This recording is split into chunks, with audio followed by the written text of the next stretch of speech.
The Acropolis and the Agora, The History of Ancient Athens' Most Important Sites, written by Charles River Editors, narrated by Victoria Woodson.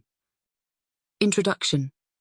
What I would prefer is that you should fix your eyes every day on the greatness of Athens as she really is, and should fall in love with her. When you realize her greatness, then reflect that what made her great was men with a spirit of adventure, men who knew their duty, men who were ashamed to fall below a certain standard.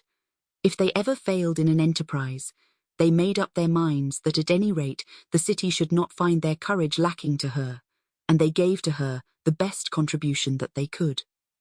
The funeral oration of Pericles, quoted by Thucydides.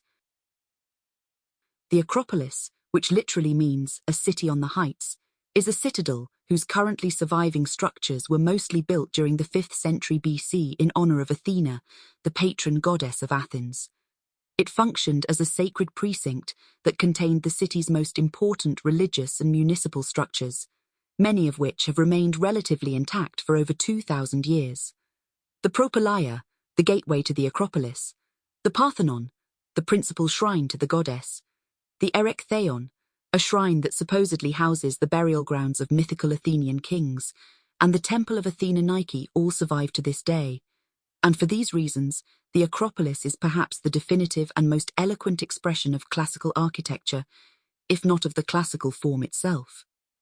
In order to understand whether and how this might be the case, it is important to reflect not only on the aesthetic quality of the structures themselves, but also to seek out the historical, religious, and philosophical contexts that clarify the structure's purpose and significance.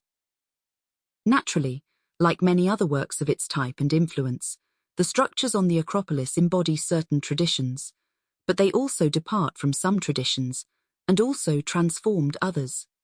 Indeed, just as the Acropolis is Athens' most striking feature, it is also a perfect representative of the city's golden age, both in terms of classical style and civilization as a whole. It's no wonder that people continue to view the Acropolis as both a portal to antiquity, but also a spot with living structures whose importance continues to reverberate to this day. The center of political and commercial interaction in the ancient Greek polis was the Agora. The word essentially means a gathering place or an open space, and in all Greek city-states, the Agora was central to all aspects of daily life and commerce. As the Agora developed as a civic space, particularly from the 6th century BCE onward in Athens, the architectural splendor of the buildings associated with it became an ever more obvious demonstration of the power and glory of Athenian democracy. Sample complete. Ready to continue?